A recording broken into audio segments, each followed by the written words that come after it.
Welcome back to Raw the podcast. I'm your host, Allie, founder of TheCheekyClean and Conscious Cart, resources for helping consumers live longer, better, and healthier. I am honored to be here today with Adrienne Smith. Adrienne is a human engineering specialist with 38 certificates in health and wellness and over 50 accreditations from all over the world. She owns a gym and recovery center in Avon Lake, Ohio, and specializes in diseases of aging for quality of life. Adrienne, welcome to the podcast. Thank you so much. I'm so excited to connect with you and to talk all the fun stuff today. I'm so excited too. I want to give the listeners a little background on how we met. So we were both on the panel at a wellness event recently.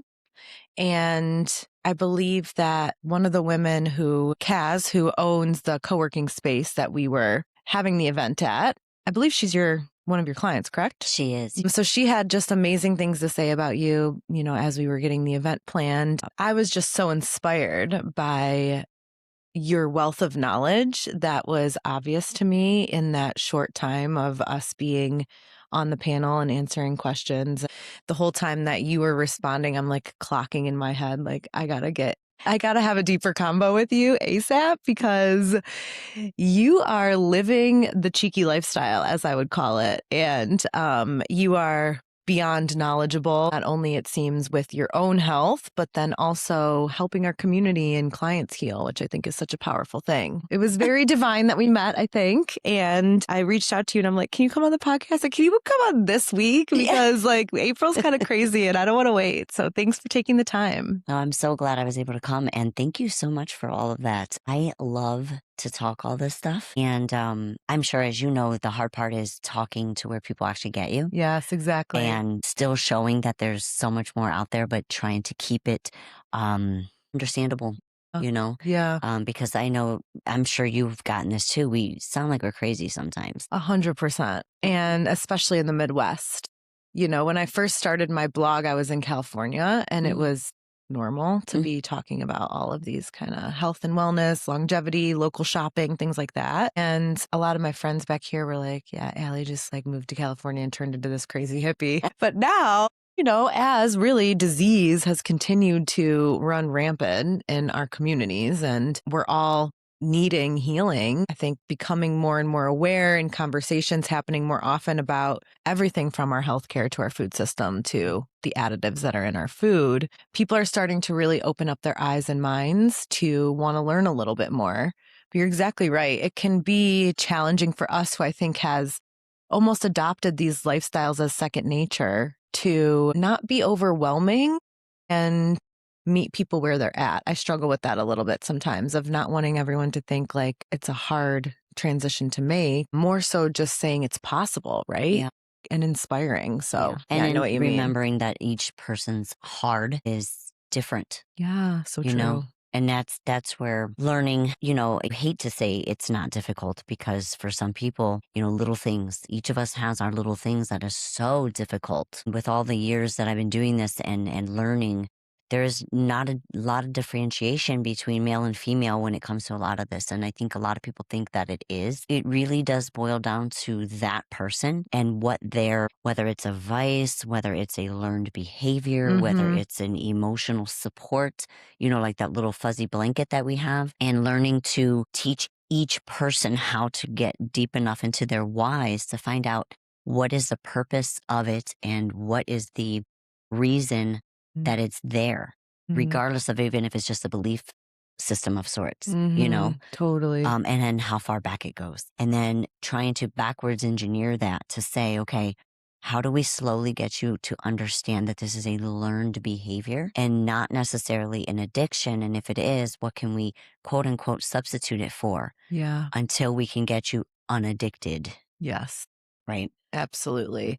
And really reprogram the mind to live in a different way than maybe we were programmed to in the first place. Oh man, the mind, the body, the soul, the spirit, right? It goes through, it goes through all of it because we may not even know the why. The why could have been in the womb. So true. So true. So let's, speaking of why, go back a little bit. And I want to learn a little more about, maybe the way that you were raised and some of the programming or maybe the why that you ended up shifting your lifestyle? Like, is this something that a healthier, more consciously in tune lifestyle, something that was part of your family growing up? Was this something that you had to teach yourself? And how did you get there? Okay. Absolutely not a part of my family. Yeah. Not at all. My family did not eat healthy way, way back. Like you can go great grandparents back. I always say thank God for the nurse that held me after I was born because somehow I got lots of akkermansia. So akkermansia is a bacteria in the lower gut that if you have enough of it, you will not get fat. Oh. A long time ago, before COVID, there were, and they're still doing them now, but it took some time, but there were fecal transplants. And again, this is where Adrienne can sound crazy, but you can literally capsulize my fecal and give it to someone that's overweight and they will not become fat again, right?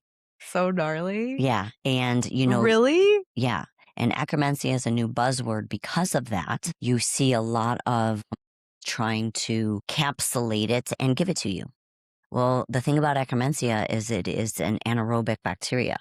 So it's so deep into the body that it does not live off of oxygen. So if it touches or gets oxygen, it dies. So when I see these companies that are selling you akkermansia, they're lying to you. And what you can do is feed a different strain of bacteria that then in turn feeds the akkermansia. But akkermansia also feeds off of your intestinal lining, your colon lining. So it is a bacteria that, if you think about it, you look at a fish tank, that little guy that is on the edges that eats all the algae. So you can think of them as that. They're doing that to the inside of your colon. Interesting. But just like anything else, you get too much of it. Yeah. And it eats too much of your gut lining. Yeah. So this is where you get into the balance. But back to everything. So you feel like you've had that your whole life? For sure. Yeah. I mean, my family is very overweight. Very, very, very, hundreds of pounds overweight. And then there's me. And then And it's always been like that? Since birth. Interesting. Yes. And my 2 daughters are naturally lean as well. So for me, my journey was trying to put weight on. Okay. So on top of having higher akkermansia, I also did have gut dysbiosis, which caused me to not absorb my minerals. So, something that's very common. Something that's hugely common. Right. And I was on birth control pills for a long time, and that creates an imbalance in your bacteria as well. And it actually causes that bacteria to produce more estrogen in your body. So sometimes you'll see, 99.9% of the time, you will see women that have like a little donut around the bottom of their belly button. Yeah. That is from a bacteria with, candida, and a few others. But that is caused by birth control pills on top of bad eating, right? Wow. So for me, it was like I was always lean and I had that. Yeah. You hear now male coaches will say, oh, that's because you're a woman or because you're perimenopausal or premenopausal. No, that is a hormonal gut imbalance. So interesting. Yeah, yeah. So, for me, it was fighting to put that weight on. I mean, I graduated, it's embarrassing, but I graduated high school at 87 pounds. Oh my gosh. And it took. And you were eating. Girl, it's embarrassing. Yeah. It's embarrassing. I mean, there was a time that I was at a strength seminar with Charles Poliquin and my favorite coach ever. And I don't know why he did this, but he decided to go through the room and talk about all the things we did as, whether it was athletes, bodybuilders, people in the strength industry, coaches, bro gym guys. I mean, I was always the only girl typically. And all of his groups of people were big bodybuilding guys, whether they were bodybuilders or not, but athletes, whatever. So he went around the room and it was, what did we eat to put mass on? And it's just like 20 years ago, 15 years ago, 17 years ago, something like that. And I was like, oh God, I'm going to be so embarrassed. I can imagine these guys are slamming some food. Girl, no. It was hilarious. By the time it got to me, I was like, you guys have nothing on me. I mean, the food that I ate, the calorically dense food that I ate in a day, and on top of it, the amount. And I remember being at a seminar with Charles. It was my first metabolic analytics course. And I remember he looked at me, and this is how fast my body works really fast. So day 1, we're starting our body pinching, and he looks at me and he says, you have gut dysbiosis. And I'm like, what writing it down. What does that mean? And I looked at him and he said, do you do whey protein? And I said, yeah. He goes, don't do whey protein. And he sent me to a grocery store to get goat protein. It was amazing. In that 3 days, I had went down about 5% body fat. Wow. Yeah, that's how fast my body works. I would say the majority of people are taking whey protein when it comes to a protein powder. And would you say that that may not be conducive for most people's gut? It is not conducive for most people's gut. Yeah. The quality is difficult. And even at a higher quality, I know for me, even to today, I do not do whey protein. Yeah. My clients do not do whey proteins. Now, in your gut, you're supposed to have sensors or bacteria to absorb and break down that whey protein. However, there's, as you know, this is going to be right up your alley. The quality of the cow. Yes. And I'm sure there are many out there that know the story of whey protein, but I will enlighten just in case those who don't. Back in the day when we started pasteurizing our cow milk, there would be a skim of product that would come off of it from, the stuff that boils to the top, basically. And they would dump it in the streets. And one day somebody was like, well, why are we wasting that? What can we do with it? Hence whey protein. Okay. Now, that's what I always say. It's like the supplements are the bottom of the barrel when it comes to the quality. It's like what's left over is what's used. Yeah. And again, we should be able to handle that. But I think there's a difference. I don't think we were meant to get it like that. I think we were meant to get it from the actual milk, right? Now, two arguments there. Whey protein is meant to spike your insulin. Looking around, like back in the day when Arnold Schwarzenegger was introduced to this, it was an amazing thing because we didn't have a way to spike our insulin after we work out. However, if you're not walking around as a male sub 10% body fat, do you really need your insulin spiked after a workout? Right. Okay. Right. And this argument can go for pre-workouts as well. It's like, are you really in a state to need a intra is like the worst to me, but intra workout when you've got 20, 30, 40, 50 pounds to lose? No, you're being sold a product. And at the time that you need to get your body to tap into a fuel source to actually break it down and use it for fuel, you're not, because you're drinking something, right? That's so interesting. Needless to say, got off whey protein. I'm not used it since then. I do have a high quality beef protein. It's amazing. What's the brand? ATP Labs. Okay. Yeah, amazing product. Their company's out of Canada. Rob is amazing. The whole company has been using them forever. Yeah, because I'll be honest, like I don't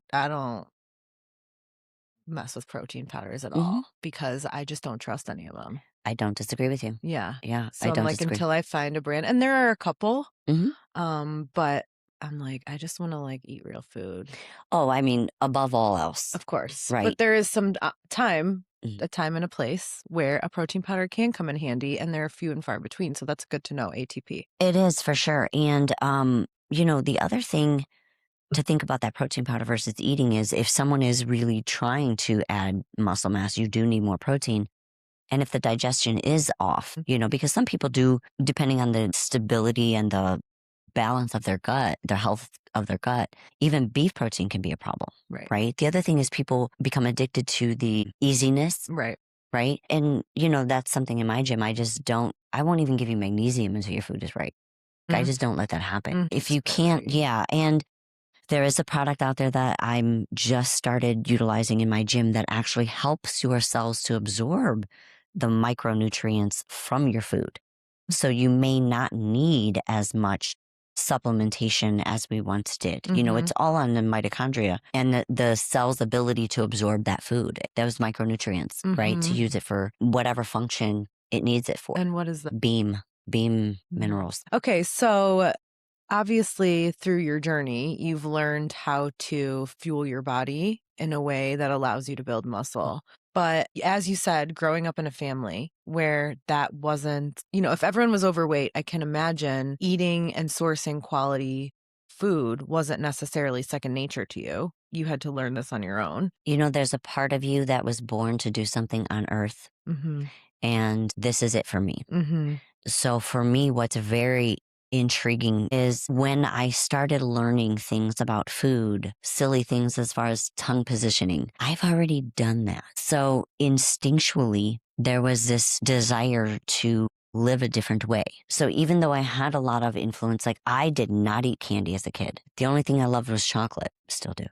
I did not snack. I barely ate. I wanted to play. I didn't have time for food, whereas my family's whole life was around food. Good. So fasting, yeah, that's not new. And then, as my first child, I was 17 years old when I got pregnant. And what's interesting is when I was pregnant, I ate nothing besides real food. I had no one to tell me anything different. You just instinctually knew. Just all I could think of was I had this child to nurture. What does that mean? Yeah. Right? So, and having been maybe underweight, were you hyper aware of the fact that you needed to almost like not overcompensate, but make sure that you were eating enough? No, because remember, I always ate a lot. Got it. I just wasn't breaking it down. Yeah. Right. Interesting. Yeah. Okay.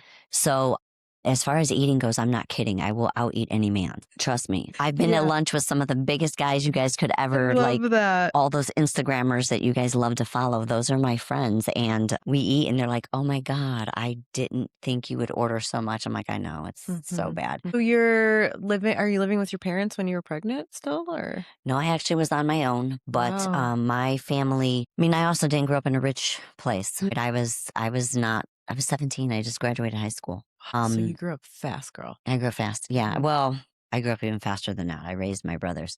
It was just, like I said, it was just instinctual. And then as I really didn't learn all of this stuff until, I think I was like 20, maybe 27-ish is when I started getting into it. And it didn't start with food. It started with corrective exercise. It started with fixing my scoliosis. It started with understanding the body and how it moves and how muscles put bones where they go and supporting the joints and all that. And when I met Charles, it kind of started the journey a little bit deeper. Paul Chek was my first corrective exercise mentor. And he definitely, anybody that follows Paul or knows Paul knows that he's big into food. And so the way he integrated it was, if you're not healthy, your muscle's not going to be healthy, your body's not going to be healthy, there's inflammation, so on and so forth. But that was like, at the stage in my life, I wanted to hear that, but I didn't realize how important it was. I was so young, it didn't matter. But I also realized how I fed my children were different. I wanted them to eat clean and eat healthy.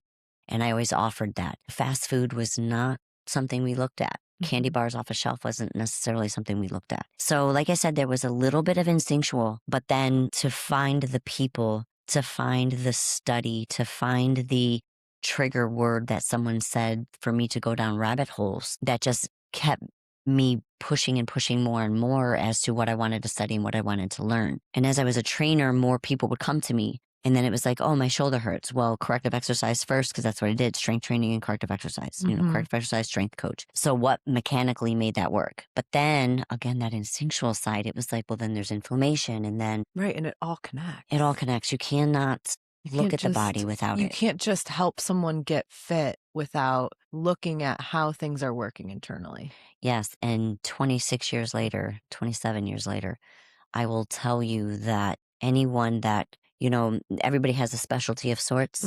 I like to say my specialty is not to have a specialty. Yeah. Because, I don't get I don't know if you want to call it a joy of just working with athletes. A lot of the strength coaches I learned with and from do. And even, with Paul and Charles both working with elite athletes and realizing their food wasn't good and how many times they saved them from surgeries and replacements because they got in there and said, you're eating wrong and you're not mineralized properly. I grew up as a gymnast, a competitive gymnast and an athlete, but I was never taught how to fuel my body properly. And I look back now and think like, wow, how much better I could have been competition-wise, mind and body, had I known what I know now, regardless. So I think, intuitively, right, in the same way, I do have this, hunger, for lack of a better word, to be healthier. And I love weight training and I love how I feel when I work out. And it's become an important part of my life.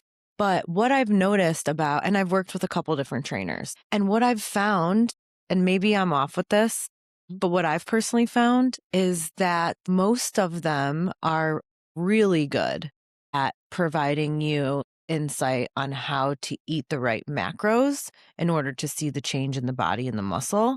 but very few that I've come across, and why I was so interested in you, understand how important quality is. And like you said, the mineralization and the nutrient deficiencies and how the gut works. And I'm seeing this trend of people force feeding themselves this really low quality protein to meet these goals. And I'm like, oh my God, like, yeah, you're ripped, but what is that doing to your gut? And like long term, how sustainable is this? So you might not specialize in one thing, but I do think you're unique in the approach that you're taking by taking this like all encompassing look. Because, and you, I mean, you were deep in the bodybuilding and fitness world. Like, is that the norm of just like get the protein at all costs kind of thing? Get the food in, the calories at all costs. And if you are, you're looking at a strong woman, strong man, a powerlifting power lifter, they really do teach. Like they have this belief that the more,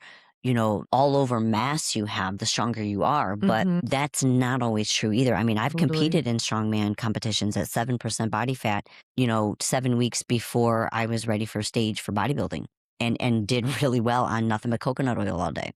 So throughout the whole time that you were competing and training, you've always been focused on trying to put quality first? Always. Yeah, that's so cool. And I think that's why like you've had this longevity in this. And for me, it was I couldn't be sick. Yeah. I haven't been sick since I haven't been sick in almost 30 years. Longer than that, 'cause it's been almost 32. It's been 32 years now. Wow. The last time I was sick is when I was 17 years old. And my youngest daughter, she a stomach virus for 6 hours. She was 9 years old. We've never been with her to the doctor for anything besides a wellness visit. And by the time we got to the, where it's like, okay, we can't go to the pediatrician anymore. Pediatrician had an hour talk with her on what was going on with her body. And my daughter knew everything about these foods bother me, these ones don't, this. And so, quality, whether it's goes back to engineering, it's quality versus quantity. But when you realize that food is just information to the body and what is it going to do with it and how much more energy you spend trying to get your body to take all the crap out of it that it doesn't want to absorb, to pull the little bits and pieces that it can use out of that poor quality food, it's not worth it. And I noticed, for me, going back to my original story is, yes, I was underweight. Yes, I had gut dysbiosis. It took 3 different protocols over a 1.5 year span of time to where I put on 10 pounds of mass in 1 year and went below my average body fat levels.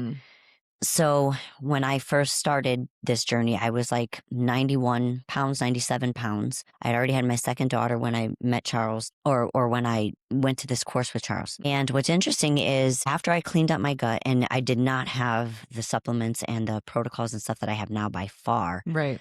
So it took 3 different protocols, actually 4 total. 3 back to back and then time off and then another one. And protocol meaning? Bacteria, gut lining issues, rehabilitation of the gut lining, the mucosal lining, the difference between the small intestinal bacteria, the large intestinal bacteria, the colon bacteria, the mucosal lining, like all of identifying where you're having these issues and then doing the work to. Yeah, and a lot of it honestly wasn't even knowing where. It was just, okay, here's how I look at it. You can't go wrong by trying to address your gut. Yeah, 100%. Right? Things can only get better. So I used to be, like I said, that amount of weight. And then I was about 17% body fat most of the time, 17 to 12. Now I'm 112 pounds average and I'm 9% body fat most of the time.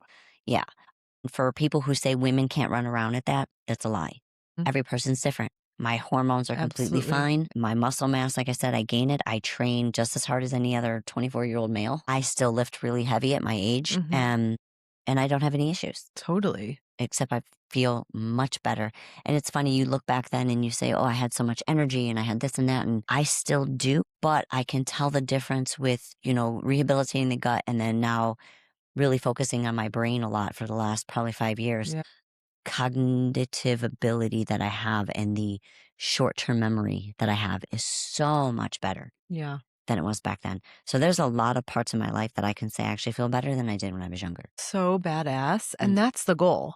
That's the goal. Not to, hit the markers and win the competition and then be dealing with all of these long-term issues that you're dealing with in your gut and this, that, and the other. Doesn't matter what you look like on the outside. That's it. And when you look good on the inside, it shows on the outside. That's it. Right? I love that. So you became a trainer and started getting passionate about this in your own life, it sounds like. At what point did you say, I want to learn more about this from an internal perspective and start expanding the way that I'm approaching this to become now of what you call yourself as like a human engineering coach? It literally was a mixture of my addiction to the human body. Yeah. As well as when you have clients that walk in the door and they're telling you these things and they've been through the medical field and they've been through this health practitioner and that person, this person, and you have this instinct to follow a path and you do so. And I'm going to tell you now, it's really me researching and researching and researching and researching and researching and learning how to research the research. So honestly, what I have learned from my clients, right? The Real things that I have, experience. yeah. And whether it was they brought something to me and I'm like, oh my gosh, this is way above my pay grade. And then all of a sudden realizing, no, I got this, right? Or even them forcing, again, it's taking that same scenario and them forcing me to learn. Why does this person have this? Yeah. Okay, I go through all of this again, that backwards engineering. Check this off, check this off, check this off, check this off. And then it's like, okay, this is the path. What does that mean for them? Yeah. Where does it really boil down to? And a lot of it boils down to gut. I'm not going to lie, but sometimes you still have to deal with some of the symptoms in order to get to the gut, right? And I used to teach, and I still do that. Everything really does stem from the gut. And there's a lot of people that were in my circle back then, and they say that now, like that's their big thing. Everything comes from the gut. Everything comes from the gut. You don't need a doctor. You don't need a doctor. And a lot of times that's true. But what does it mean when you say it all comes from the gut? What part of that? So are you running labs typically? You can run labs, and I was just going to get on that topic because I want to make sure people understand this. We are still learning about the gut. I just got certified as a gut microbiome specialist. They're still finding parts of the gut that they call the black part because they don't even know what it does. Yeah. I just found out about a new biotic that as an endurance athlete or as someone that gets a lot of lactate built up in your muscles, there is a bacteria that is in your body that will break down that lactate split second and turn it into metabolic fuel to help you keep going. So imagine if you're deficient in that. People, you can look at it and say athletes, okay, so endurance athletes, they want to keep going. They're getting gassed. You're doing bodybuilding and you're working on those reps and you get that burn and you're like, man, I can't get the reps out because I got this burn. What's happening? It's usually, not usually. Now we know it is a strain of gut bacteria that's missing. So then you take that to someone that has, fatigue all day long. And then you can say, oh, great, they're just deficient because there's all kinds of things that can make you fatigued throughout the day. Yeah. But that's another piece of the puzzle for me to then say that. When you look at, again, the gut testing, you can do a stool test, and there are some that are 24 hours. I think that's a waste of time. There are some that you do a 3-day sample. They look at it under a microscope and they let it grow in a petri dish to see. That's a better test. But that's still only what came out of your body at that time. That's still the only, 3, 4, 5 feet of your intestinal tract if you're lucky to get it, depending on how fast you eat and go. Yeah. Right? There's a cycle for that. And you can test that with a beet. This is kind of cool. You just eat beets, like real beets. Like you bake them and eat them, and then don't eat them again for 3 days and see how long it takes you to see it come out.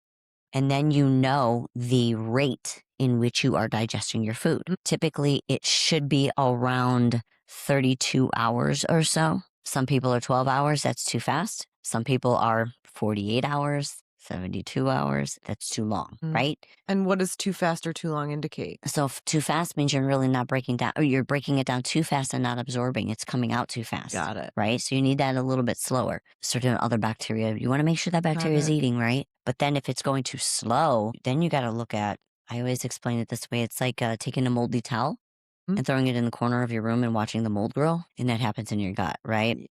So more pathogens, more commensal bacteria, gut dysbiosis, right? So there's so many reasons. What do you think is the reason, or maybe a few. I mean, you mentioned birth control as one that could be disrupting our gut. It absolutely But is. what are some other potential causes for so many people having disruptions in their gut or microbiome that's off? At this point, food alone, right? People don't cook. It Mhm. blows my mind. Yeah. Listen, I wish I didn't have time either. I really run. I mean, I am beyond burn the candle at both ends. I am beyond just throw some wicks in there. I'm just like, just put the whole thing in the fire. Cause I Yeah, so how do you plan your week when it comes to don't like plan my are week. you doing meal prep from a Mm. food standpoint? Like how are you finding the time to fuel your body properly? So a couple things. First of all, my grandmother said that if you like to eat, you better know how to cook. Yeah. The other thing is if you like to eat, you better be ready. Okay. For me, restaurants, fast foods are not an option for a lot of reasons. Mhm. I don't consider it. It never pops in my head to do that. Do I think of running into a store to grab something? No, I don't. So the things that I do prepare, which this is why I do like the circadian stuff and the biorhythm to follow it, is right now it is root and squash season. Mhm. So on Sundays and Wednesdays, I literally cook a whole bunch of squashes, a whole bunch of root veggies, and I put them in the refrigerator and I have them. I do not always reheat them, and I do not use a microwave. I never have my whole life. So when I reheat them, it's putting them in a pan and reheating them. And people say, oh, that takes time. It really doesn't, because I can leave my gym, run home, cook a meal in less than 30 minutes and get back to the gym. Yeah. It's really not a big deal. So how are you cooking them? In the oven, I bake them. Got it. I bake them. And then when I reheat them, it's on the stove with some water in a pan and steam them again lightly. Mhm. Sometimes I don't at all. Like, you know, again, we talked about the Akkermansia and bifidobacteria. Well, if you really want to feed Akkermansia outside of apple peels, not apples, apple peels, feeding them second day starches like potatoes, sweet potatoes, regular potatoes, you want to cook them and have them cooked cold for 24 hours before you eat them. You can reheat them, but you want them cold. I love cold sweet potatoes out of the refrigerator. Yeah. They're the best. They're the best. The best. And you're the second person that's come on and said how almost that like the nutrient value improves by eating them cold. Well, you know, cautious saying nutrient value increases, it changes. It changes. Yes. Right. Because it depends on the bacteria you want to feed, right? So if you're looking to bring some of the heavier starches on, I mean, 99.9% of people have insulin issues nowadays, right? So you actually change that starch and you take the insulin spiking qualities down, but then you're also changing that starch to feed a different type of bacteria. So Got it. someone like me can do it hot right out of the oven, or, you know, however you want to bake it. Not everybody can. Interesting. So, you know, there's all kinds of ways. And again, you can argue that we were never meant to have them cooked at all. I mean, tubers were what we ate. We had teeth and jaw for tubers. Now we don't. And we look and say, oh, well, you would never eat. I mean, I've heard that there's some people that are trying to eat raw sweet potatoes like right after they finish a workout. And it's like, oh, Jesus, we don't have the bacteria for that. Okay.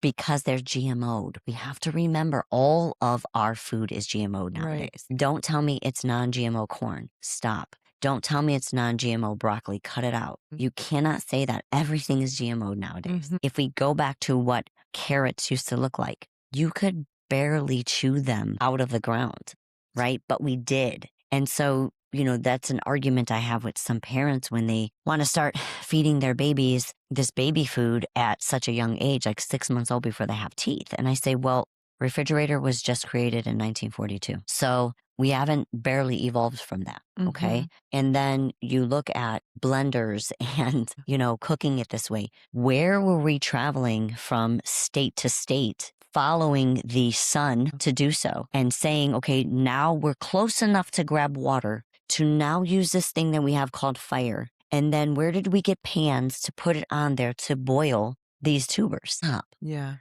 And then they say these pans that are covered in that's what I'm saying. Teflon. Right? So yeah, it's become so hard to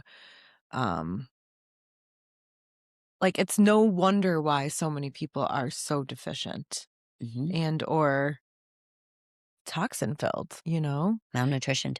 So where are you getting these squash and roots? Well, You try to get them organically from local grown farmers if you can. And right now we're getting out of the season. So it's like, if you got to think back then, harvest season for pretty much everything was that late fall, that September, October, November time. And then you kept them in a dark room, if you could, a basement to cellar. Remember those? And then, you ate them before they were spoiled. Well, it's about that time to where those would be gone. And if you had a family, you really didn't have any, right? Yeah. So for me, this is where I get into carnivore. It's all fats and meats for me right now. High fat and protein, and that's about it. So, like, give us a rundown on a day. Okay, so I wake up at 5:15. I start eating at about 5:30, my first meal. I hit the gym and I'm training clients from 6:15. What kind of first meal? Oh, I always have a wild game. I only eat wild game. So it can be. So this is the number one reason that I became obsessed with you. She hunts her own wild game. I do. I hunt my own. That is so badass. I do. Like, I can't. Yeah. I mean, so cool. My boyfriend hunts for me, but I don't know that I could do it myself. But I'm like, that's impressive. I'm a big fan of the real food chain. And I actually think there's something really beautiful and spiritual about the process. But it's just so foreign to me from someone who's never done it myself before. Yeah. That it's like easier for me to support the real food chain and not necessarily, Well, and your do way it of supporting myself. it is just humanely raised, untreated animals as much as you can. Yeah. And as much as I can from a wild setting. Well, and I will say this, wild game is less likely touched than cows, chickens, even lambs now. It's hard to find a lamb. Like my lamb I get from the farm. A wild hog, the same thing. So yeah, So do you typically switch it up, or are you kind of like eating the same things every day? No. Think of it this way. Remember we talked about gut bacteria being the most important thing, right? So this is what also we talked and we touched on processed foods and chemical filled foods and plastic wrapped foods and all that stuff. But what we didn't talk about was the variety of food. Right. The more variety you have, the better your gut. So when I mentioned a minute ago about the refrigerator not being designed until 1942. So if you do hunt, we used to hunt and gather. That's what we were. When you hunt an animal, there was no refrigerator. Right. Okay. If you were fortunate enough, but you also had to be cautious of other animals coming to get it, right? If you had a big family, it didn't last long. But the gut is smart. So if you're eating chicken 3 days in a row, that gut is saying there's no way we should be able to handle this same animal. It's got to be rotten by now. We don't like it, right? We think our gut bacteria is just there. It has been around longer than we have. It is smart, but it's not intelligent. Yeah. Our food cravings, our mood that we are in, the way we perceive some things. Women and men nowadays connect to their partners via gut bacteria. They're like little radars that say we want to mate with this person or we don't want to mate with this person, right? So it's smart. So no, the more variety, the better. I mean, don't eat beef or chicken. I'm allergic and I would never eat chicken from the United States. Yeah. Yeah, I have this thing when you talk about like your gut, maybe it's my gut knowing, but I always say, and people think I'm weird, but I just, not only is the sourcing so bad for chicken, it's very hard to find like actual quality raised chicken, but it doesn't align with me energetically. Well, like I don't feel like it's something about the animal. It seems skittish. It seems dumb. I feel like that's then what I'm fueling my body with versus something like bison, which to me feels a little bit more grounded, stoic. Sure, chickens are, but a lot of people don't. I mean, it's becoming more mainstream now, but people still don't know. Chickens are carnivores. So when you get those packages from the grocery store, and what do they say? Vegetarian fed. No, I know. So few of them are actually eating any. And then you look at the ones that whatsoever. say, right? And then you look at the ones that say pasture raised. Well, guys, women, men, they are still throwing feed down. Corn and soy. They are sick within 5 days of eating that stuff. And their muscle tissue is not the same as red meat to where it can change that stearic acid or that linoleic acid back into stearic acid, not fast enough. So you may not be feeling the fact that it's just skittish and silly, stupid, if you want to call it. Poor little chickens. But they're sick. Yeah, totally. They're gray. Yeah. They should not be gray. Yeah. They should be golden color. They should be yellow, and there is a huge difference in the taste of those type of meats. Yeah. It's the same when people say, oh, the game meat is too gamey. No, it's not gamey. It's you're tasting the earth that it ate. The real earth. I know. And what you're getting with the cows and the chickens is a animal that doesn't taste that way because they're so processed. And I think what's so interesting is what can feel so, or maybe is so alarming, the gaminess, is I think an alert of how far we've gotten from what real quality nourishing food is supposed to be. Sure. And then when you do eat that more often, your body actually craves that. Well, people who can't eat salads. Yeah. Right? People who, I have clients that are like, oh my God, I love my coffee. I can never not have my coffee. I'm like, great, so you drink it black. Oh no, I have this and so you don't like coffee. You like the sugar that's in the coffee. Right, totally. Right? And when people say, I don't eat beets, they taste gross. Well, beets to me tastes the most like the earth. Yeah. They're so earthy. Right. But it's amazing when I get them to change their palate, how they now, like you said, they crave that food. You do. They want that food. Yes. So you're eating wild game of sorts in the morning. In the morning with fats. Fats meaning like an avocado. It can be an avocado. It can be coconut oil, camel fat, duck fat, pork fat. It can be bison tallow. It can be a nut butter. It can be nuts. It can be olive oil, avocado oil. It can be ghee. It can be goat butter. Got it. It can be, variety. Have fun. That's so cool. Have fun with food, right? Yeah. And if you aren't able to hunt, where are you sourcing your wild game? Yeah, so there are a couple places. My clients actually have some flown in from places. You really need to check your area. Yeah. Right? In Ohio, there's a place I like to go to, White Feather Meats, the Bearded Butcher. If you can do beef, you can go to Ohio City Provisions, has pretty decent beef. Again, though, you still want to check to see there is a difference between grass-fed and grass-finished. Every cow is grass-fed, just so you know, because it would die in 30 days if it weren't. But it's that last 2 weeks of processing that they do feed it grain to change the amount of mass it has to sell it for more, the amount of fat on the body, and also to change the flavor so that Americans eat it. Right? To remove the gaminess of it eating the grass. Yep. Right? So even check, because I know sometimes we go to the farms here in Ohio. Many do, some try, but you still have to ask them. Like nowadays we don't have winters, so they know to change the way in which they feed them. So just like us, we have variety. Yes, you got it. True. They have to change them different stuff. Yeah. So just double check to make sure that they're not substituting or subsidizing their food plans with grains and things like that in the winter. That was what I think was so interesting to me when I first started really dialing in on sourcing locally and eating regeneratively, is that animals too are seasonal. But why are we not? And I'm like, okay, of course you guys don't have that particular meat now. Like that makes so much sense. And that is a gut dysbiosis. That can cause gut dysbiosis because you don't have, and this sounds really woo-woo, and I barely talk about this, but if you backtrack through some of my Facebook and stuff, I did interview 10 years ago now, where we talked about the light in which we take in our gut and at what times of day, what times of year, right? So you eat a banana in the middle of winter in Ohio, where your gut is like, I'm sorry, where is the sunlight coming from and why is it here right now? Right? That's so funny. Because we don't That makes so much sense. Yes. Yeah, we don't realize it's absorbed through that plant and we think sunlight is just sunlight. Well, no, it's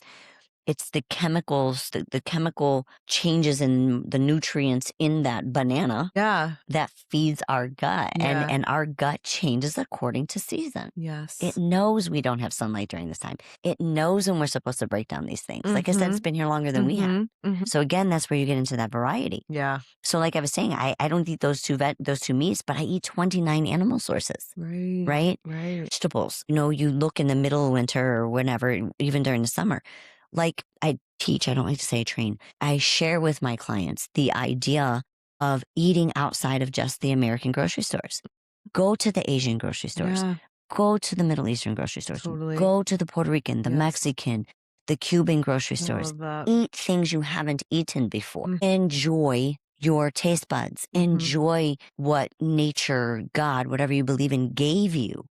Because that is where you get that variety. Break everyone's bubble here. And I've said it multiple times, but the human body doesn't understand calories. It gives 0 It's about how many macros you're eating. Totally. It doesn't care. Ye It cares about quality. Yes. It cares about Amen. quality. So, you look at it and you say, well, I have to measure my broccoli and no, unless you're getting on stage and you need to be completely 1% body. No, you don't. Totally. No one ever got fat off of Brussels sprouts and freaking meat. You back up a truck if that's the case, right? So you feel obviously protein and wild sources is important. Are you a big fan of like fiber and cruciferous vegetables and things like that too? Absolutely. Yeah. But nowadays, a lot of people cannot break down cruciferous vegetables. Mm. There's a genetic disposition for the methylation process, right? And that could Meaning be like MTHFR? yes. Yeah. Yeah. And there's 4. Yeah. 4, if not more, but there's Yeah. definitely 4. So, that those methyl genes are so important to breaking down multiple foods and how you use them. So I love cruciferous vegetables. I eat them by the truckloads. Yeah. Especially in the winter, especially in that fall transition time, truckloads. It's like I'm talking, I have 2 plates. I have my meat on one 9-inch plate, and then I have my vegetables on another 9-inch plate. And it's like, hurry, get to it fell, you just pick it off the floor and eat it anyway. Yeah. And it's and mixing it. But yes, I believe in cruciferous. I believe in all of that. So, and I will say this, and I said it recently, and my clients hear this all the time. There should not be a food that you eat that causes a problem for you, right? That means something's off. Something's off. And even the methylization gene, I can say the MTHFR can still be from the gut microbiome. Yeah. Right? Your gut bacteria triggers that. Gene expression comes from your epigene, which is food has the biggest impact, environmental toxins. Yeah. That's your shit, girl. You know that. But also the bacteria you have, right? Because things like hormones are determined, like the expression of your hormones and how you use them. Testosterone can be high in a man, but if he doesn't have the right bacteria in a healthy liver to actually break it down and use it, Exactly. It's just floating around. He could be tested. And I say that point, it's blood work, could be tested and his levels are 1200, but he's crying at movies and want to be hugged and has no libido. And I can have a man that has a testosterone 250 that's running through walls and waking up with teepees in the morning and having 10 children, I mean. No, I do think there's something really interesting about the evolution of some of these gut issues that we're having and this steady rise of, it's like 50-60% of people who carry the gene now. Like there's a reason why it wasn't commonly talked about long ago. It's because we didn't have it. We were not exposed to all of these things that are disrupting our gut and disrupting our internal body and creating this. And so it's not just something that, of course, it's a gene expression, but I do think, to your exact point, there are lifestyle, diet exposures that can make it difficult for us to eat and process certain nutrients that our body desperately needs. Absolutely. So a few years ago, we had 80% fluid in our body. We were considered 80% hydrated. Now it's 60%. Like as a whole. As a whole. And it's not water consumption, it's mineralization. Right. What we forget, what the world is now, is this ultra processed, purified water, reverse osmosis. But what we fail to realize is water is alive. So the more filtered your water is, the more demineralized you become when you drink it. I'm a huge proponent, of course, of filtered water because like just drinking tap water is such a risk that you're taking in your body. And I think people, myself included, like I wanted to jump to, okay, well, I don't want to invest in living ionized water. I want to just like filter my home, like reverse osmosis. I've never had as many headaches in my life as I had when I was drinking reverse osmosis water because at first I wasn't remineralizing it, and then it's like, but I'm still drinking dead water, right? Even though it's clean. Right. And honestly, to this day, one of the best investments that I've ever personally made is in like living electrified water that I can control the pH and know exactly what's going in. And it's almost like a supplement in itself. It is. It cleans my house on a certain pH level. It's great for the skin on a different pH. It's incredible. So it's like, and then instead to overcompensate, then we've gone to this electrolyte world where it's like just another way to fill yourself with a product and chemicals on a daily basis. that still aren't improving the quality of the water. Well, and it's still demineralizing you Exactly. because we're not saltwater creatures. We are freshwater. I mean, think about it. If you're stuck in an ocean, why is it that you die of dehydration? Because you will die faster drinking that water. Right. So just like pumping yourself with sodium-filled electrolytes isn't necessarily No, gonna minerals. totally. And we wonder why, as we're aging, we're getting tighter and stiffer, Mm. and our joints and our connective tissue and our fascia so tight. Well, fascia is living. Yeah. Fascia is hyaluronic acid. Fascia is silica. It's mineralization. So a lot of times, when you get even an athlete and you start mineralizing them, all of a sudden they're lubed, Yeah, for right? sure. Well, my knee doesn't hurt anymore. Are My there joint doesn't certain anymore. minerals that you're taking on a daily Oh, basis? goodness. Yeah, all of them. I'm going to be honest with you, all of Yeah. them. So I do zinc. The form changes. Again, you can't stay with the same. So my form changes depending on where I am or what I'm going through or whatever I need at that time. My magnesium, I take about 9 to 12 forms of magnesium a day. Like silica, I take chromium, iodine. I do iodine. But again, for me, it's what's going on in that season, Right. what I need during that And it season. seems like you're pretty in tune with your food source. So A lot of I think a lot of times where the multivitamin is so powerful for people is often the standard diet really isn't getting you anywhere near enough nutrients that you need. So the multivitamin can be something that can like cover a lot of ground. But again, if it's not methylated, it's going to cause you even more problems than it would. It can be vitamins, I mean, everybody's deficient in those, but there's so many. Yes, It's like, "Oh, I'm taking a B vitamin. Which one? exactly. And why? And why? Oh, what? Yeah, Wait, what?" totally. Right? Yes. But then it goes back to if you're taking those supplements, Mm-hmm.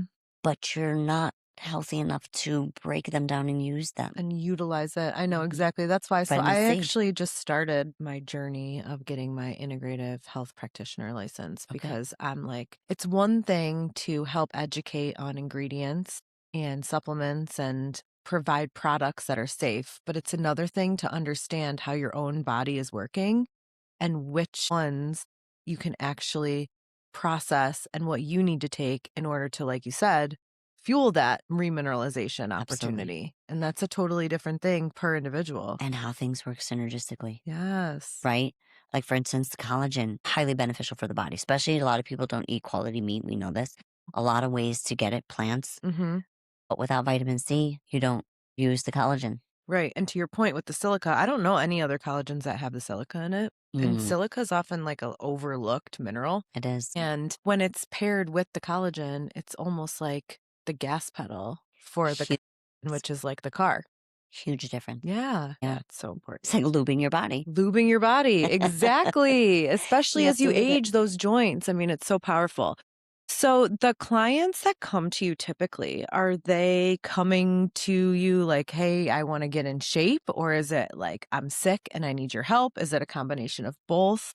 What's typically... It's a combination of that and more. Yeah. Because I do table work too.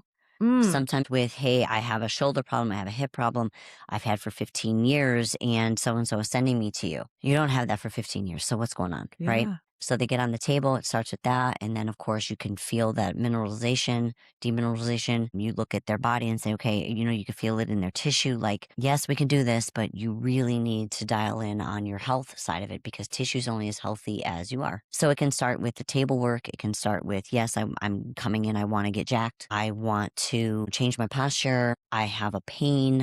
I have a gut issue. I mean, at this point, I get all kinds of stuff. I get Hashimoto's. I get a lot of autoimmune. A lot of times people don't know that's what it is. So I can imagine yes. sometimes people come in thinking like, oh, I'm going to Adrienne to get in shape. And then they end up like on this whole journey of healing their body because you're able to help them see like it's not one without the other. Absolutely. And if you think you can have an illness, a disease, so, it's like, if you want to get there, we have to do this. I'm known as the bodybuilder gym. Well, I thought every gym was, but okay, right? Yeah. But it's my clients get healthy in the even if they don't know it. It's getting and then the body responds. The body will not give you muscle mass, even though it's the largest organ of the body, if the other functioning organs, I look at muscle mass as the organ of your 401k. Yeah. Right? So it's there because when we get sick, what's the first thing we lose? Our muscle. As we get older, what's the first thing we lose? Muscle. Totally. Right? And that is because there's certain minerals and things that you store in that muscle mass that are not stored anywhere else in your body. So true. So when you get sick and you get old, it starts pulling out of that 401k. Yes. And it's like, look, I need it. I need it. Sorry. You know? So even, you know, teaching, I don't want to say it, but I will. Muscle mass. Yes, you need a lot of muscle mass. And the more you can put on in your younger ages, the better. But also the quality of it, right? Just like anything else. It's the quality. Yes, you have a liver, but how's it functioning? Yes, you have a kidney, but how's it functioning? Yeah. Yes, you have a uterus and ovaries. How are they functioning? Yes, you have testicles. How are they functioning? Yeah. How is your brain functioning? Yeah. How are your muscles functioning? Why do we not put those together? Yeah. Right? So how challenging is it for your clients to, I mean, obviously you're educating them through the process, but how challenging is it to change some of these behaviors of being used to just doing the DoorDash and like getting quick, easy stuff and, you know, helping them to like make this transition, moms with kids, you know, how do you help them make this transition into truly adopting this healthier lifestyle holistically? one step at a time. Yeah. Right? Yep. So if you DoorDash, let's DoorDash different options. Yeah. Right? If your children, and to me, to be honest with you, when the more I educate, the more they want to do it for their children. Yeah. And it's funny to see whether it's mom or dad and the kids are eating better than the other one. And then eventually, right? And it's funny because, you know, men lose weight quicker sometimes, most of the time. And it'll be the wife comes to me and she starts cooking this way because it's easier than to cook 6 different meals, right? So she cooks and the kids are eating. Well, then husband has no choice but to eat. And then she's like, he lost 20 pounds in 2 weeks. WTF. And I'm like, yeah, you're welcome. Tell him now we should put muscle mass on him. And the kids, like, I mean, I've had clients for so long that their children have evolved with me, right? Evolved with us. And one little boy, oh, he's so cute. I cannot tell you how long he's been with me now. Well, and it's funny. He's not with me, but all the children know Coach Adrienne. Yeah. Okay. What did Coach Adrienne say? You know, it's the funniest thing. And so he went to a birthday party this weekend and the conversation to the birthday party was, I don't want to eat the cake. What do I tell them? Right? Like, I know it's going to hurt my stomach. What do I do? And so they talked about it, you know, him and mom, and he said, you know, I'm just going to tell him I don't really like cake. She goes, that's great. You know, and you don't have to take it. No big deal. Well, there happened to be served Chick-fil-A nuggets. And he said, you know, can I just have a couple? And she goes, it's up to you. You choose. He had like 3. Well, Google the ingredients. There's a lot of sugar in there. Poor little man was keeled over, screaming in pain all the way home, threw up and was like, I'm fine. And then looked at his mom and said, why did you let me eat those? And she said, you wanted them. You have to learn this, you know? So we don't think of it as something bad, but out of the mouths of babes. I think that I struggle with this a little bit because, and how to say it in a way, there's this like sensitivity around the way that as a health forward person, you have to speak about opportunities to not only fuel yourself better, but fuel your kids better.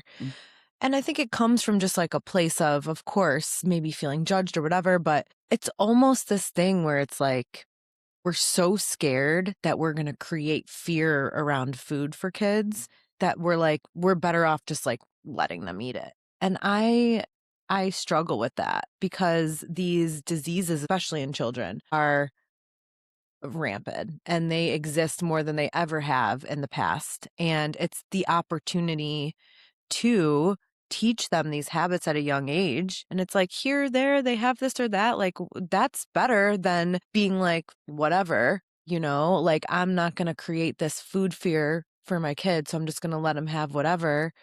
I'm like, I don't know. I just think there's this opportunity to educate in a way that doesn't have to be fear-based and scary. It's more just like the body likes this and doesn't like this, and that's okay. So there's been studies done where infants, children will play with snakes and not be afraid of them. The very second mom is in the room and starts reacting, the baby becomes afraid. So where is this fear-based of food coming from? And fear-based of food, I don't disagree. A child should not have fear of food. Offering it McDonald's French fries at 8 months old is not helping them not be afraid of food. You're actually teaching them the opposite, right? You want to give them food. I remember when my daughter was 2, my youngest one, and she says, Mom, what are those trees on your plate? Now me, I did not even make her broccoli. I'm like, there's no way she'll eat broccoli. Girl, she ate all my broccoli. But this was a girl that I did not serve baby food. I made her baby food. She was breastfed until she was 18 months old. Milk was not an option. Cow milk, right? So her taste buds developed that way. I mean, she's 23 right now and has the highest palate out of anyone her age. She doesn't go on dates or go out with her friends to like fast food places. Right. Was there ever a time in school where she felt like different? Oh my gosh, this was the best story. So I remember she was in first grade and she comes, they have snack and snacks. She had snack time and she loved dates. Okay, so that was plenty enough sugar for her. And I always sent her with real food. Okay. And she comes one day and she says, Mom, I don't want to eat my dates. Some taste buds change. Maybe she doesn't like them anymore. No, the kids make fun of me and say it looks like poop. And I'm like, okay, no worries. I'll figure this out. Well, I'm like, oh, great. What do I give her for snacks outside of like food? Right? Yeah. And I remember she came back around the corner in like less than 5 minutes. She goes, you know what, Mom, never mind. I really like them. I'll just put them in my lap and eat them. I'm like, I will just beat them all up. Who are they? Right? So, yes, she did. But what's interesting is, she ended up having her friends end up following her. It was the same thing. She worked at a restaurant here in town, and she would always start her day, her favorite meal, which now I know is the opposite, but whatever, she was 15. She loved to have salmon and salad for breakfast. And everybody else would like pick on her. Why are you eating that? Meanwhile, they've got like a milkshake and they've got waffles and they've got a crepe, And she said, well, why are you eating that? It's like o'clock in the morning. Well, after a while, they kind of picked up on that. And it was the same when she was in college. It was like, oh, you're eating that and we're eating this. You drank your food that your mom sent you last night at the bar. I didn't. Totally. Right? Well, that's what I mean is like, I think there's a difference between like being like, this food's bad, period. And being like, right. When you have this food, you know how your stomach feels. What does your stomach feel like when you eat this food? And it's different than being scared. It's more of just the why. And it's like, yeah, my dates might look weird, but how's your stomach feel? Well, now, Johnny. Yeah. And it's funny. It's like, and that's something I don't compromise on is my quality of food. Yeah. And so to me, it's like, for those that are dating, you look at it and you say, first of all, if anybody takes you to fast food, just leave. But we went to an Italian restaurant. Okay. Don't do that. You just took me to an Italian restaurant where the food is 25 cents and comes out of a box that is the same quality as the cardboard it came in with some sugar on top of it called tomato sauce, and you charged me $50 for that? Yeah. Don't do that.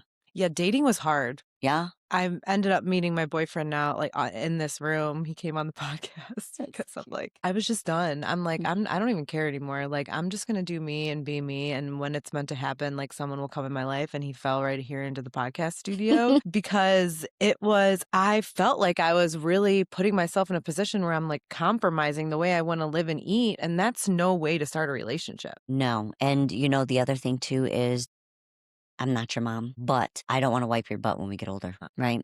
Right. So people are like, oh, you're so hard to date. I don't have any guys dating me, but women will say, oh yeah, there's no way. Like you're too hard. Your standards are too high. Really? Like my standards are too high. I'm sorry. Yeah, I know. There needs to be, like, I think more conversation around normalizing high standards. Like, why do we have to lower ourselves down to be around the normal? And listen, I love relationships and partnerships. I think they're amazing. I mean, we were meant to have 100%, them, right? And you grow the most. But if I have to think of what nursing home do I put you in? And how long are you going to be around? Yeah, no, and it's a serious thing. I mean, I am not young anymore. Say the pickings are getting slim and you would think it's because they're married off, or no, it's because they're broken spiritually, mentally, physically. And, I used to think my age, when I was your age, I would think my age was so old. And now, I have clients that are in their 70s that are rock stars. And then I have a 40. You're fucking goals over there. And then I have a 40-year-old that comes to me and I'm like, or 20-year-old. And I'm Exactly. like, oh gosh, I you know. I are mean, such a mess. I feel at 37, I'm in a way healthier, stronger, skin's better than I was in my 20s because of what I've learned and the lifestyle and the way that I've changed. And I think what's so cool is like, it's okay if you haven't lived like that before. Like, there's an opportunity to learn more and seriously change the trajectory of your life. You would be surprised at how quickly just changing your food sources, not caloric intake, food sources, just picking different foods, what they can do to you in a week, 2 weeks, 3 months, 6 months, a year. Yeah. Right? It's so true. And it's so worth it.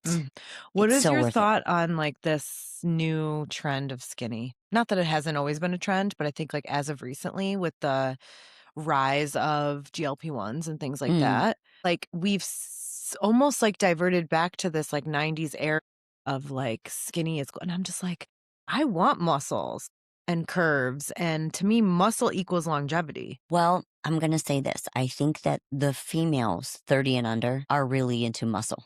Okay. Okay. I think comparatively speaking, if we look at that stage, like you said, the 90s, and we look at now, it's those girls that are in. So true, because that's the way we were programmed. So smart. And they have chosen bad foods. They drink too much. I'm going to say it, you drink too damn much. You shouldn't drink at all, but you definitely drink too much. And now they have insulin resistance issues. And they aren't taught, even if they're doing Ozempic, I won't use names. If they're using semaglutide, tirzepatides, they are not being taught to change their food and they end up with more diseases. Now, on top of it, people want to find a quick fix. Yeah. Stop. We find a quick fix with our food called fast food. Or fast food or packaged food or whatever. We find a quick fix with, I'm just going to hire this trainer and they're going to starve me for 12 weeks. Well, what do you look at week 13? How do you feel? Because there is a reason that people sell you 12-week packages. And that is because you can do good for 12 weeks. At week 13, you will break.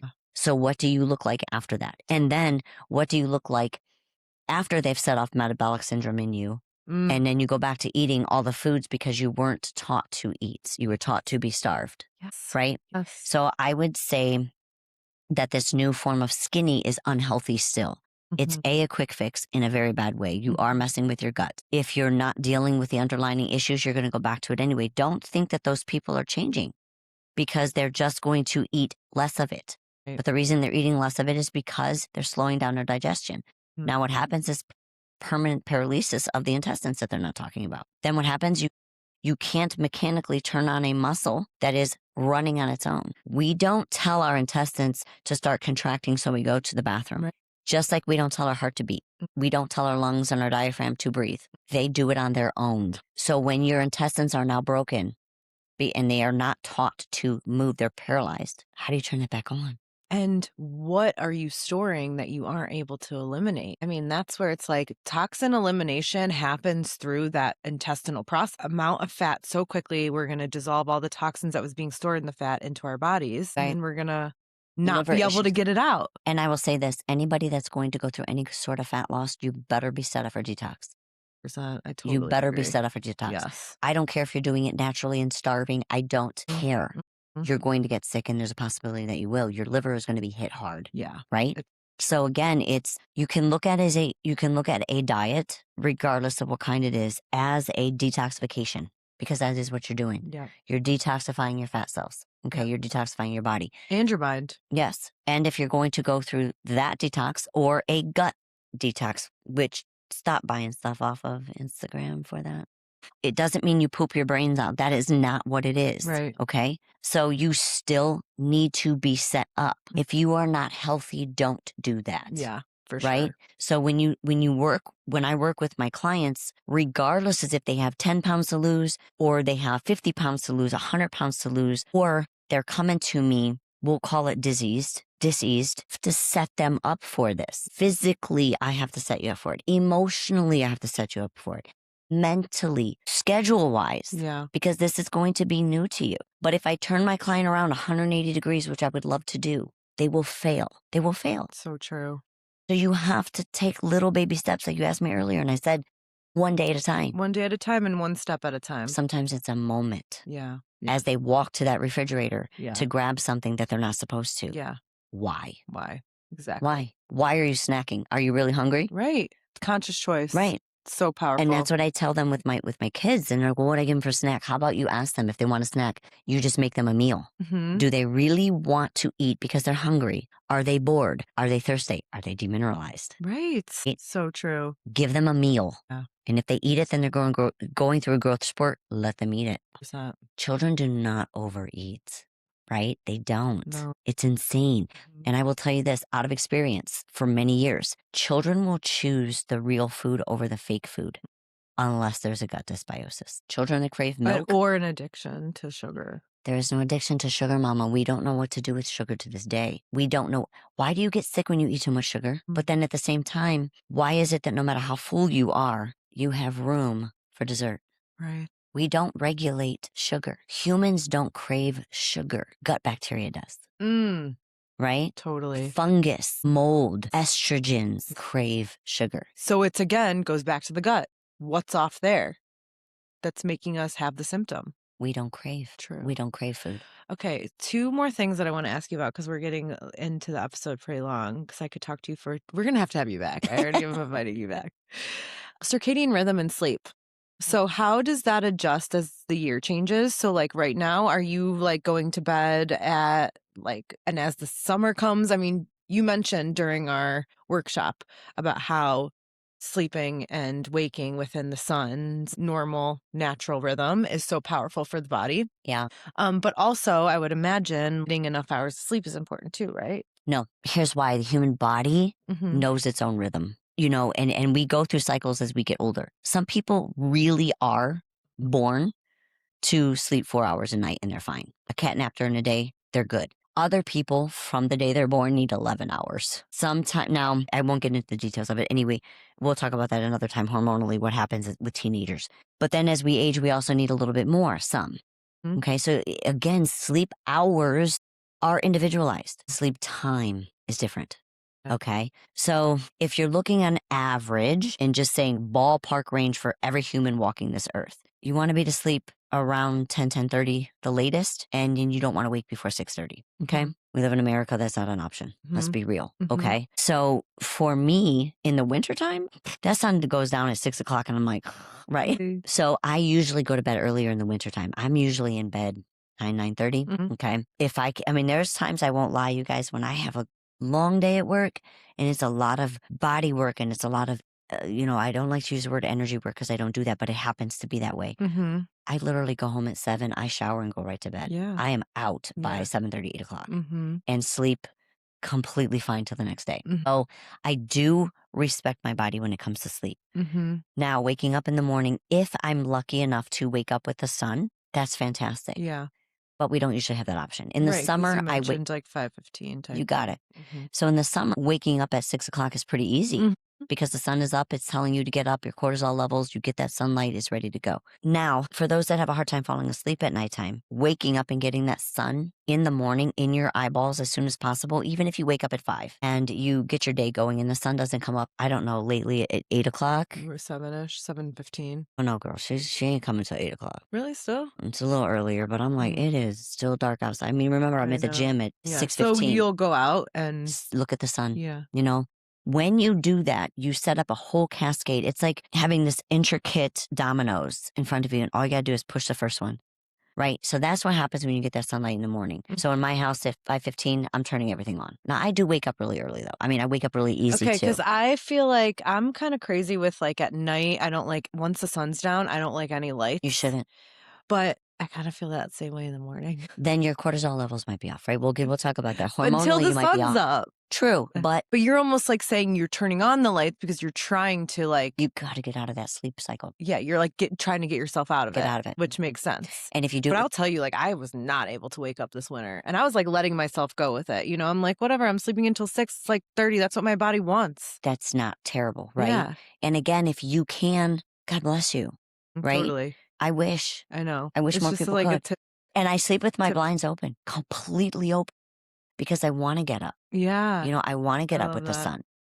And now I do wake up before then, but I still because I turn that light on and I start to change that hormonal balance that I have, and I start to bring my cortisol levels down, it does set me up to go to bed okay. Yeah. And so, I mean, I could be just like this at 9:00. Yeah. 9:15 hits and I'm like, yeah.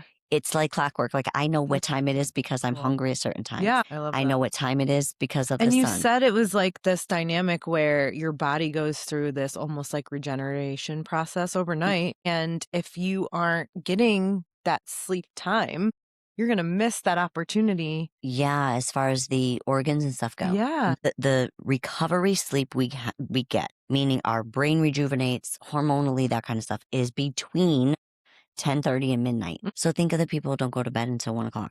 Don't go to bed until midnight. They don't set that off. Got it. Okay. But it still happens in the morning. It starts that cycle, the domino effect, right? Yeah. So if you're not sleeping before that time, you don't get in that recovery sleep. You cannot catch it up the next day.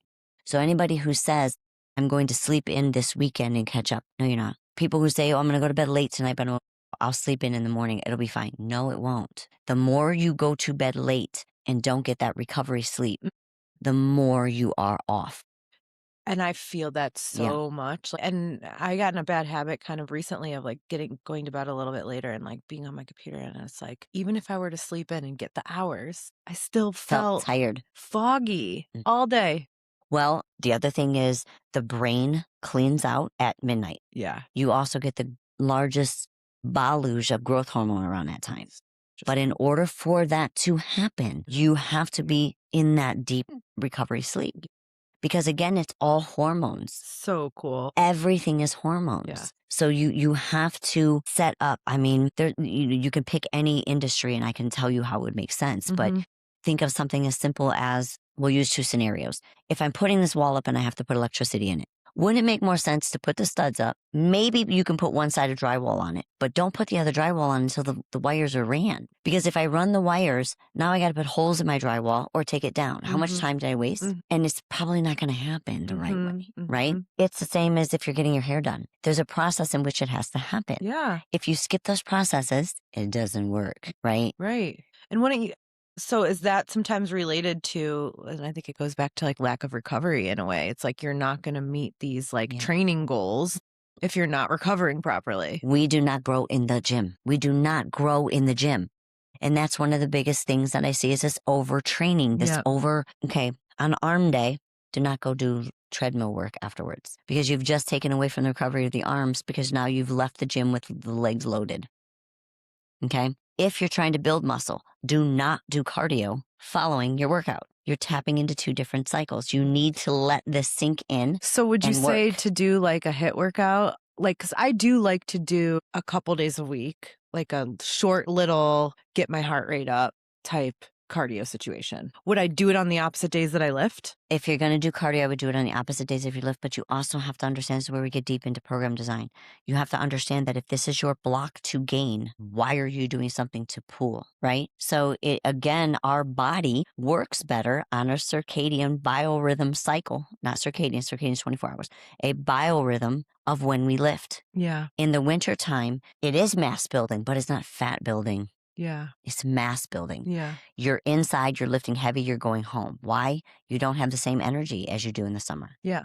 In the summer is when you do your HIIT. Got it. In the summer is when you do your higher rep volume, your bodybuilding. Yeah. You don't, and you definitely don't. If you're trying to lift, let's say you're maxing, you're doing 3 to 5 reps because you want to put strength on it. Strength or mass, either one. Usually that's strength, it's not mass. And then you go do cardio on your off days. What are you doing? Yeah. I want to build muscle and lose fat. You can do that without doing cardio. So I don't do cardio. My clients don't do cardio. I've never done cardio in my life. My clients don't do cardio. However, I will tell you this, I can outrun most people, speed-wise and lung-wise, because... Right. Well, when you're lifting heavy... Thank you. Yeah. Right? You're getting your heart rate up. And you can still lift relatively heavy and shorten your time frame and still build the muscle and get the strength and get the endurance just by shortening your rest period. Yeah. Right? You don't have to. Right. You don't have to rest so long. Right. And you don't always have to do HIIT. Because again, now if we get really into the hormones, there's a time in a woman's cycle that is a very bad idea. I know. Just like lifting heavy is a really bad idea during this phase of your cycle, right? Just like during this phase of your cycle, you should be eating more red meat During this phase of your cycle, you should not touch carbohydrates. During this cycle, you better touch your carbohydrates, right? Mm-hmm. So and for a man, that's a 24-hour. This is when he gets his carbs. This is when he doesn't get his carbs. This is when he gets his meat. This is when he gets his fats. That's a 24-hour for him. Right. A postmenopausal woman, 24-hour cycle, she's a man now. Mm-hmm. Right? Mm-hmm. But you still have to respect the fact that her body still likes to sometimes follow that rhythm depending on how deep she is into it. So when it comes to that training, yes, overtraining, stop mixing all these methods and modalities together, Mm-hmm. right? What is your block? What is your goal right now? Yeah. Right? And you still can gain muscle mass and be lean at the same time. Yeah, totally. Right? Because if you're eating high quality food in the right amount at the right times of day, even mixing food synergistically together to work with your body hormonally and not killing yourself in the gym, not keeping your cortisol high, recovering properly, your body will give you what you want. So true. Right? The body is a chemistry. It's all chemistry. Yeah. Well, cool, because I hate cardio. Yeah. Me too. You know what? It's the ADD that kicks in. I'm like, oh my God, I feel like I've been here for 6 hours. Well, that's why I do just like a short 6-round, 40-second sprint, 20-second rest. Yeah, so that's not even really cardio, Mama. I know. Right? It's more just like getting my heart rate going. Well, and I do feel that when I lift. Look at sprinters and look at marathon runners. I want to look like a sprinter. Guess what I do? You're so funny. Oh my God. I want to keep you here forever. Will you come back? Absolutely. Yeah. So let's see. I would love if you guys send me a message, add a comment. Like, what did you love about this episode? And what would you want to go deeper on with Adrienne? Because I think there's just still so much that we can chat about. And I love Q&As because it helps direct us a little bit because we can talk about stuff. Yeah. So let's do a Q&A in the future and get an idea of what you guys want to learn more about. I'm so glad to have connected with you. I feel like I want to just like continue to build a friendship and learn from you and, help the community learn how they can have a resource in you. Well, and you know what? I'm so glad to have somebody that is pointing out the things that I don't need to focus on as much. I can just send them your way. Yeah, 100%. Go look at her stuff, right? Yeah. And ingredients-wise, send them to me. Girl. Yeah. Well, you know what? I go to the grocery store with them now, and I don't know if you've done that yet, but that would be fun for us to do too. Yes. Do a walk through a grocery store. That would be so fun. And not just talk about the chemicals and the ingredients, but also like this is what you eat at for this the body. season. And yes, oh my gosh, we should totally do that. Yeah. So more collabs coming. So fun. Cheeky and Adrienne. I love it. So where can everyone find you? So my website is AdrienneSmith.com. My Instagram handle is AdrienneMarie23. I'm on YouTube under Adrienne Smith. FE3 also is the gym right now. Got it.